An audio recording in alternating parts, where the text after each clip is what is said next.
Pillachilik tarmog'ini rivojlantirish, pilla yetishtirish va uni qayta ishlash jarayoniga zamonaviy va innovatsion texnologiyalarni joriy etish natijasida ipakchilikda o'ziga xos ijobiy o'zgarishlar va iqtisodiy o'sish ham kuzatilmoqda.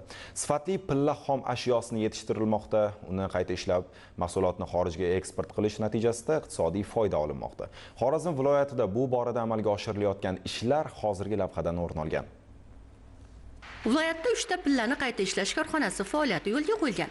Ushbu korxonalar tomonidan 2025-yilda 6 million AQSh dollariga teng mahsulotlar xorijga sotilgan. Bu yil 8 million AQSh dollari miqdoridagi mahsulot chetga eksport qilinadi. Korxonada amalga oshirilayotgan ishlardan tashqari mohir hunarmandlar tomonidan qo'lda ipak gilamlar to'qilmoqda. Gilamlar to'qilishi va hajmiga qarab xorij bozorida 25 million so'mdan 100 million so'mgacha baholanadi.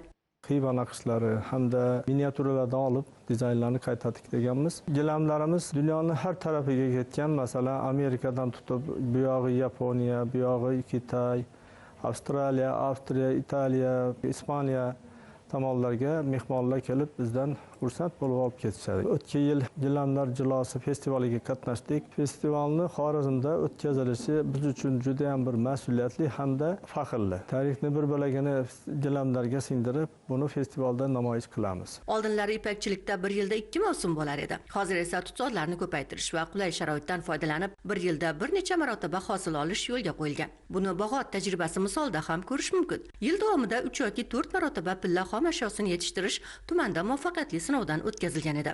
Bu yil ham bu ishlar amalga oshiriladi. Natijada takroriy hosildorlik ortib, bu yilgi mavsumda jami 34 ming nafar kasanachilarning mavsumiy ishbandligi ta'minlanadi.